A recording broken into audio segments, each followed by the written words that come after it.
Bună ziua! Astăzi o să vă prezint secțiuni făcute la nivelul membrului pelvin și ca și la membrul toracic o să vă prezint secțiunile făcute pe membru de sus în jos. Prima secțiune pe care o vedeți este secțiunea la nivelul coapsei. O secțiune făcută prin coapsă la nivelul trocanterului al treilea. Acesta este femurul. Ce vedeți aici în secțiune este în partea laterală trocanterul al treilea, iar aici este trocanterul 2. Aceasta este partea cranială a secțiunii, iar aceasta este partea caudală. Știți că mușchii aceștia de la nivelul coapsei sunt sistematizați în mușchi craniali, mușchi laterocaudali și mușchi mediali ai coapsei. Din categoria mușchilor craniale ai coapsei fac parte mușchiul tensor al fasciei lata și vedeți aici este din aponevroza acestui mușchi tensor al fasciei lata, ceea ce eu acum în pensă. Iar al doilea mușchi cranial al coapsei este acesta, quadricepsul femural, care are ca părți ce îl compun 4 mușchi. Este vorba de mușchiul drept femural, acesta care apare circular pe secțiune, mușchiul vast lateral, acesta, mușchiul vast medial, acesta, și mușchiul vast intermediar, situat la acest nivel. Așadar, vast lateral, vast medial, drept femural și vastul intermediar. Toți alcătuiesc quadricepsul femural. Spuneam că aici este trocanterul 3. Ceea ce vedeți voi mergând așa către trocanterul 3, ăsta de aici, este, și care se va insera prin tendonul distal pe trocanterul 3, este mușchiul gluteu superficial. Apoi, mușchiul acesta puternic de la vârful pensei este mușchiul biceps femural, tot acesta. Ce vedeți aici, aproape circular în secțiune, este semitendinosul, iar ăsta de aici este mușchiul semimembranos. Așadar, biceps, semitendinos, semimembranos reprezintă mușchii laterocaudali ai coapsei, mușchii aceia cu rol în propulsie și cabrare. Mușchii mediali ai coapsei sunt pe două straturi. În stratul superficial este mușchiul croitor, acesta, și înapoi a lui mușchiul grațios, iar în strat profund, dinainte înapoi, mușchiul pectineu, acesta, adductorul mic și adductorul mare. Ce vedeți aici? Mergând așa să se insere pe fosa aceasta intertrocanterică, sunt mușchii aceia profunzi ai bazinului. Este vorba de inserția la acest nivel a mușchilor gemeni, a mușchiului obturator intern, iar acesta care se va insera tot acolo, dar după ce depășește nivelul fosei intertrocanterice, deci ceva mai jos, este mușchiul pătrat femural. Toți aceștia sunt mușchii profunzi ai bazinului. Repet, pătratul femural, iar aici gemenii bazinului, obturator intern și extern. Aceștia sunt mușchii pe care îi vedem în această secțiune. Alte formațiuni pe care le identificăm. Observați voi aici la fața medială a mușchiului tensorul fasciei lata, deasupra articulației grasetului, mascat parțial de acest tensor este limfocentrul acesta subiliac sau precrural. Limfocentrul subiliac sau precrural, la care ajunge ramura descendentă din arteria circumflexă iliacă profundă, deci la formațiuni vasculonervoase, la acest nivel se vor întâlni ramura descendentă din arteria circumflexă iliacă profundă cu vena satelită și nervul cutanat femural lateral. Apoi, la nivelul quadricepsului, printre dreptul femural și vastul medial, va trece arteria circumflexă femurală laterală, colaterală cranială, prima colaterală cranială a arteriei femurale. Iar între dreptul femural și vastul lateral este arteria iliaco-femurală, colaterală din arteria obturatoare. Astea sunt formațiunile vasculonervoase de la acest nivel. Apoi, pe partea posterioară, aici, în spațiul acesta dintre biceps și în spațiul sciatic, spațiul între biceps, semitendinos și membranos, va coborî nervul sciatic, care se va termina prin fibularul comun și tibial. La acest nivel, pe fața medială, știți că se formează un spațiu intermuscular de formă triunghiulară, delimitat între croitor, grațios și pectineu. Acest spațiu triunghiular este trigonul femural sau trigonul scarpa și în trigonul scarpa, vă reamintesc, se găsește arteria femurală, care este arteră groasă și care este în plan superficial față de vena satelită. Deci aici trece arteria și vena femurală, arteria superficială față de venă.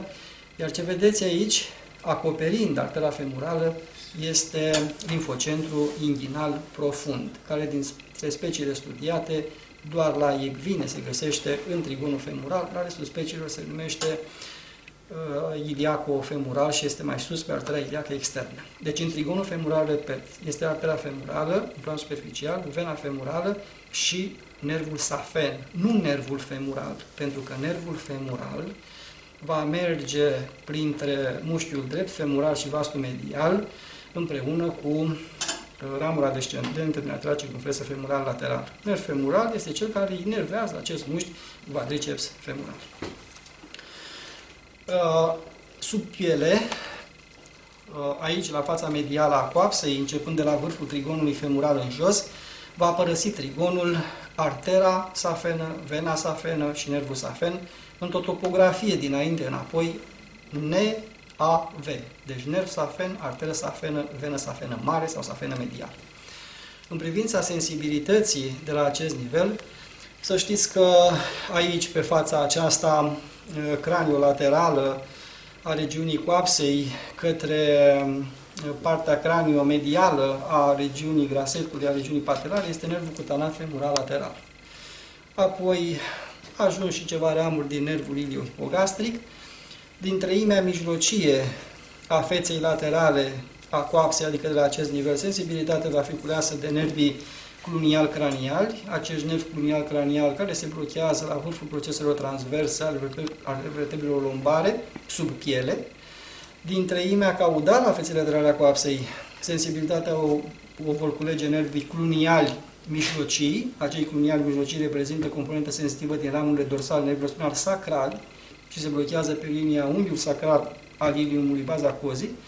Iar de pe fața caudală a pielii, sensibilitatea a coapsei, sensibilitatea fața caudală a coapsei, sensibilitatea pielii va fi culeasă de nervii clunial caudal sau nervul cutanat femural caudal. Acel nerv cutanat femural caudal se blochează pe linia de mizerie, adică linia aceasta dintre mușchiul biceps și semitendinos, ventral de tuberozitatea ischiatică.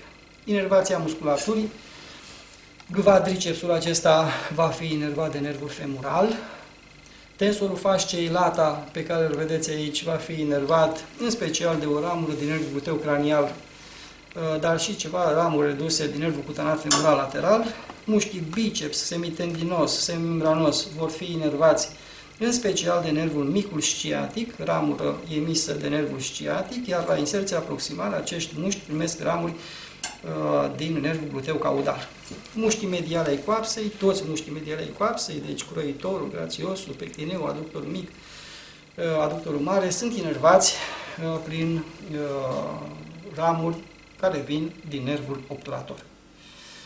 Pielea de la fața medială a coapsei, să știți că în jumătatea superioară este inervată de ramuri din nervul iliohipogastric, iar în jumătatea inferioară, plecând de la vârful trigonului și până la nivelul buletului, sensibilitatea feței interne a membrului pelvin este deservită prin nervul safen. Astea sunt formațiunile pe care le putem identifica în această secțiune prin coapsă. Mergem mai jos și vedeți aici o secțiune făcută prin regiunea grasetului, prin regiunea genunchiului. Ce observați aici este rotula, iar aici, înapoi a rotulei, este extremitatea distală a femurului, mai precis, la acest nivel, sunt buzele trocleii femurale.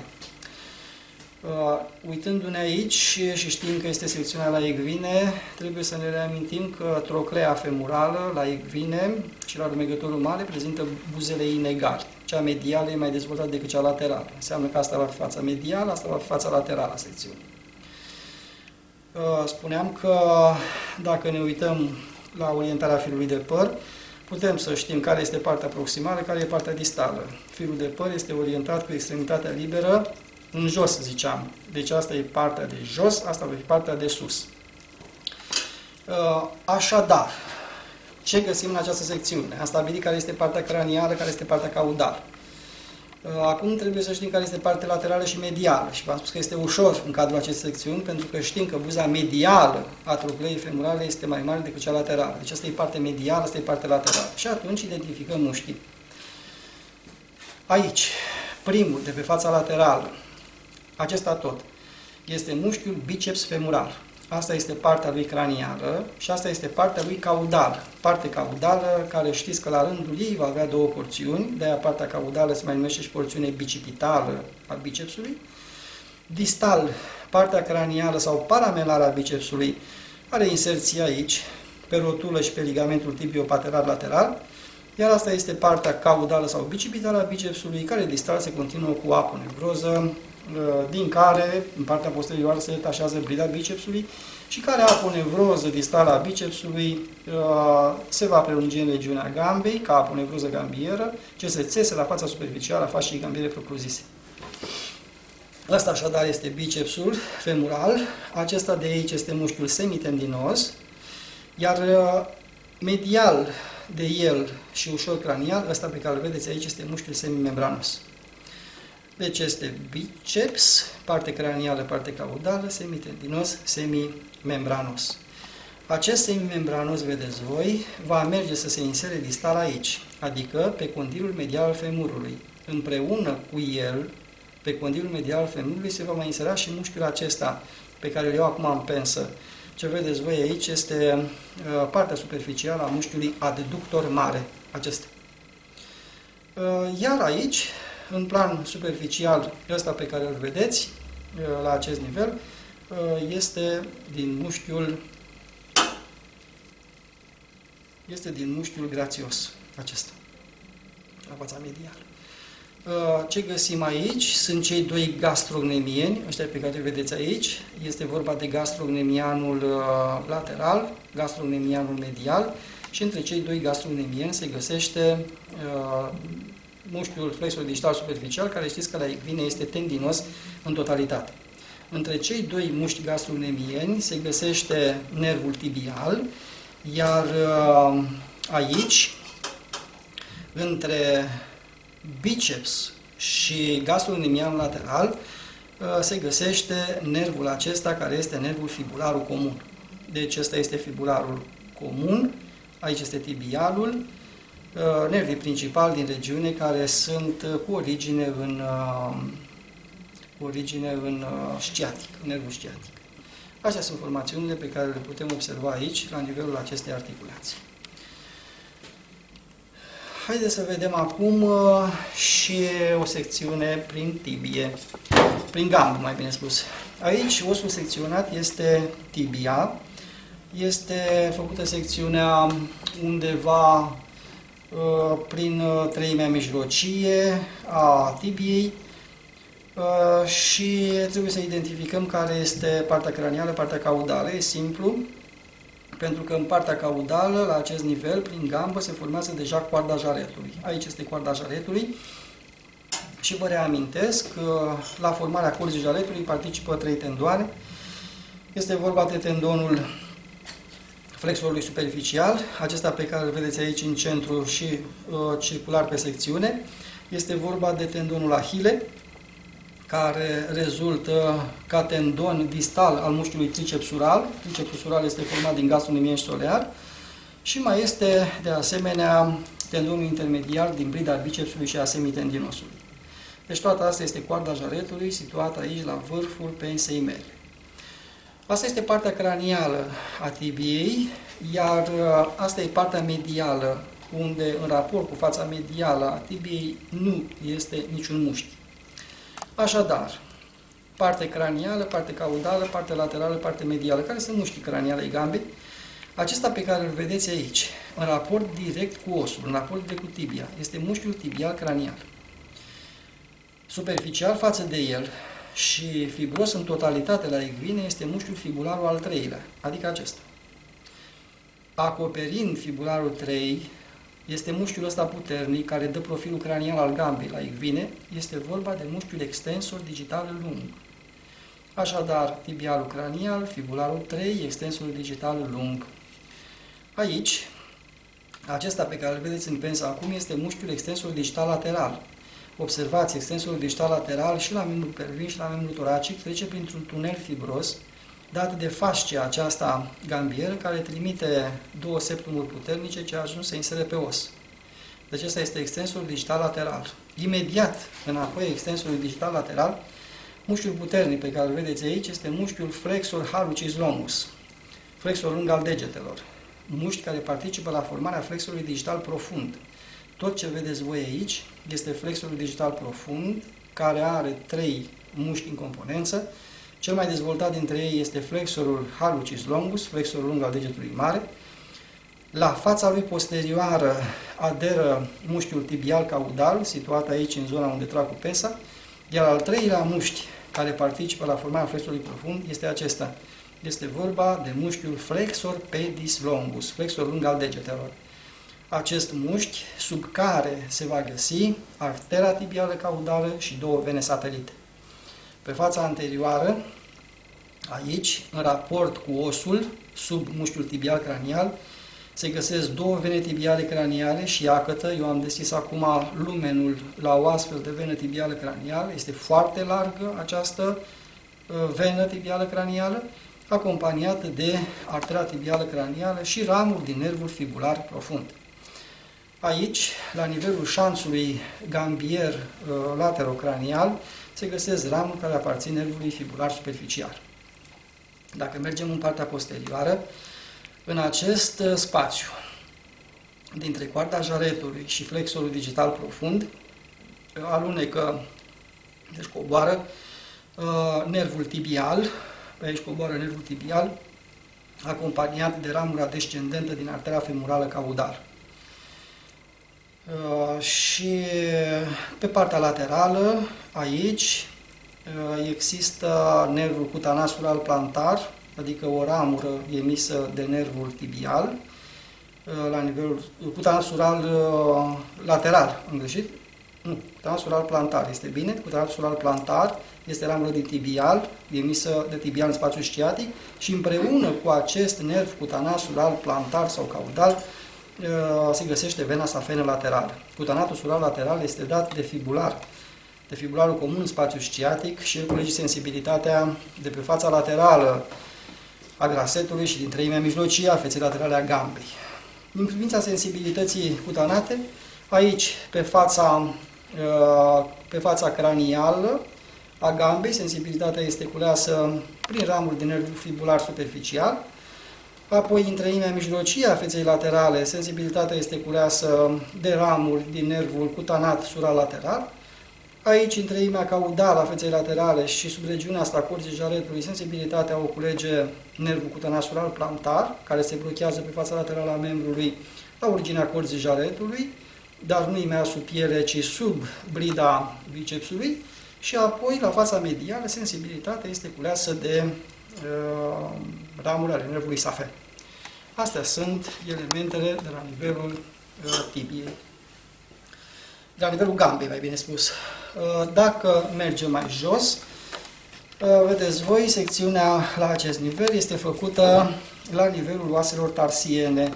Și în această secțiune observați osul din față, ăsta cu o troclee veritabilă, cea mai frumoasă troclee practic din corp, este vorba de astragal, iar osul care se găsește aici înapoi a lui este calcaneul. Partea asta din calcaneu care proemină în sens posterior din corpul calcaneului indică faptul că asta este fața laterală, iar asta este fața medială. Mai mult de atât, dacă ne uităm pe fața medială, fiind vorba de cal, aici pe fața medială există castana, care la măgar lipsește, adică această producție cornoasă a pielii care reprezintă rudimentul degetului 1. Deci asta este partea medială, asta este partea laterală, partea cranială, partea caudală. Aceste oase tarsiene, oasele astea care constituie baza anatomică pentru regiunea aceasta tarsiană, sunt acoperite de capsula articulară. Capsula articulară care știți că este întărită pe fiecare parte prin ligamentele colaterale, lateral și medial. Apoi, sub piele este fascia regională, adică fascia tarsiană, care va da teci ce vor avea inserție pe capsulă și care teci sunt sistematizate în pretarsiană, tarsiană laterală, tecile posttarsiene și o teacă tarsiană medială. Prin această teacă pretarsiană alunecă tendoanele mușchilor tibial cranial, fibular 3 și extensul digital lung. Ăsta pe care îl vedeți aici în pensă, de care trag și pe care îl vedeți și aici ieșind, coborând în regiunea metatarsiană, este tendonul mușchiului extensor digital lung. Ce vedeți aici, că a mai rămas, sunt din tendoanele care aparțin mușchiului tibial, cranial și fibularul 3.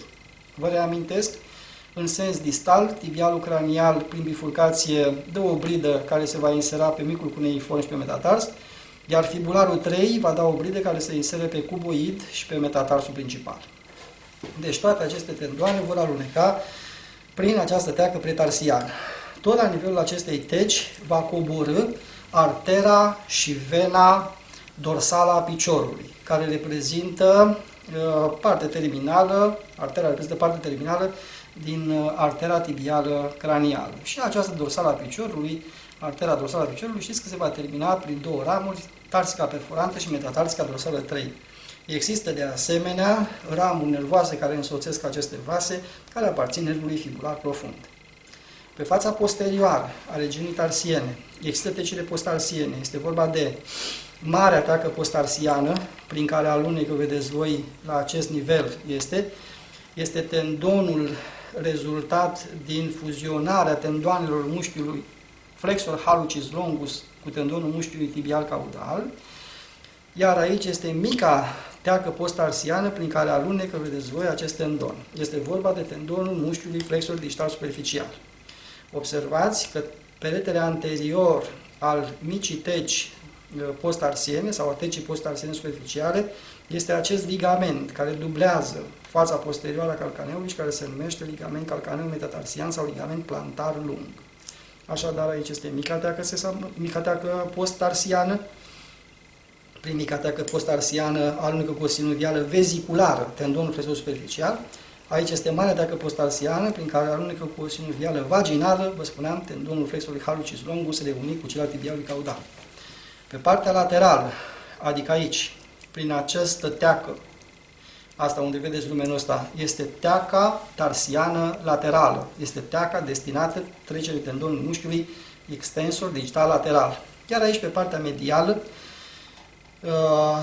aici unde am băgat, acum vedeți voi, pensa, tendonul a fost scos, dar unde am băgat acum pensa, este teaca tarsiană medială. Această teacă tarsiană medială este destinată trecerii tendonului mușchiului flexor pedis longus și acest tendon, când trece de tars în regiunea metatarsiană superioară, fuzionează și el la tendoanele care s-au reunit deja ale mușchiului flexor hallucis longus și tibial caudal. Astea sunt formațiunile pe care le putem identifica la acest nivel. Apoi, mai jos de tars, este regiunea metatarsiană. Vedeți voi aici, secțiunea este făcută prin această regiune metatarsiană. Asta este partea superioară a secțiunii, asta este partea distală. Vă puteți da seama și dacă nu vă uitați la orientarea firului de păr, că aici, iacătă, interososul median a dat cele două bride de la extremitatea lui distală, deci s-a bifurcat în partea distală, iar aici, în afară de metatarsul principal, pe care îl prindem și aici în secțiune, apar încă din metatarsienele rudimentare. Metatarsul rudimentar 4 sau lateral, metatarsul rudimentar 2 sau medial. Dacă privim secțiunea aceasta în partea proximală, în partea anterioară va aluneca la acest nivel tendonul mușchiului extensor digital lung, care deja a primit și s-a țesut cu tendonul mușchiului extensor digital lateral. Ce vedeți aici, imediat în spatele metatarsului principal și între cele două rudimentare, ăsta este mușchiul interosos median. Dacă apăs un pic din profunzime, acesta care a apărut acum este tendonul mușchiului flexor digital profund, iar înapoi a lui este tendonul flexorului digital superficial. Toate acestea sunt acoperite de fascia post-metatarsian. Aici, pe fața laterală, între metatarsul 3 și metatarsul 4, este o arteră puternică, cea mai puternică arteră din regiune, care va da mai jos arterele digitale proprii. Este vorba de artera metatarsică dorsală 3 sau artera metatarsică dorsomedială. Iar pe partea medială va urca spre jaret va urca vena digitală dorsală comună 2, care reprezintă principala rădăcină a venei safene mari. Ca formațiuni vasculonervoase, să mai rețineți faptul că în raport cu osul, deci în raport cu metacarpul principal, între metacarp și interosos, de fiecare parte se găsesc arterele metacarpiene palmare profunde, laterală și medială, se găsesc de asemenea venele metacarpiene palmare profunde, iar în plan superficial, lateral, respectiv medial de tendoanele flexorilor, se găsesc vena digitală comună 2, partea medială, partea laterală vena digitală comună 3, apoi arterele digitale comune 2 și 3, deci medială și laterală, și cel mai în spate nervii plantari, plantarul lateral, respectiv plantarul medial. Acești plantari își au originea în nervul tibial, care deasupra jaretului va da acei nervi plantari care vor coborî prin marea teacă post-tarsiană. Astea sunt formațiunile care se pot identifica aici, la nivelul regiunii metatarsiene. Aici este partea distală, vă spuneam, și se identifică ușor după bifurcația terminală distală a interososului. Dacă apăs apar și aici, vedeți voi, este flexorul superficial, sub el este flexorul profund. Vasele care apar aici, arterele care apar, sunt deja arterele digitale proprii, 2 și 3, rezultate prin bifurcarea aceasta terminală a arterei metatarsice dorsolaterale. Asta a fost regiunea metatarsiană. La nivelul buletului, la nivelul chișiței, coroanei, lucrurile sunt identice la membru pelvin și la membru toracic. Deci lucruri pe care vi le-am arătat deja la membru toracic. Cam astea sunt elementele pe care vreau să vi le arăt.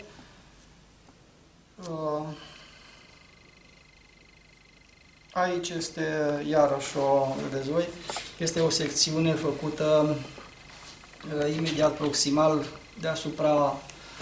deasupra cutiei de corn. Ce vedeți aici, iată, aceasta. Deci secțiunea este făcută undeva la acest nivel, în regiunea asta a chișiței. Aici sunt bulbii aceștia situați deasupra călcâiului, ce vedeți la vârful degetului meu. Aici este secțiune făcută prin falanga 1, deci asta este falanga 1. Aici este extensorul digital comun, care apare așa cum vedeți, lățit și aplatizat anteroposterior. Ce vedeți aici, ăsta este tendonul mușchiului flexor digital profund. Aici, de o parte și de alta, este flexorul digital superficial, la nivelul unde el se bifurcă pentru a se insera pe marele burelet glenoidian, iar ce rămâne aici, imediat sub flexorul digital profund, este ligamentul sesamoidian drept sau superficial, cel care va ajunge să se insere în partea centrală a marelui burelet.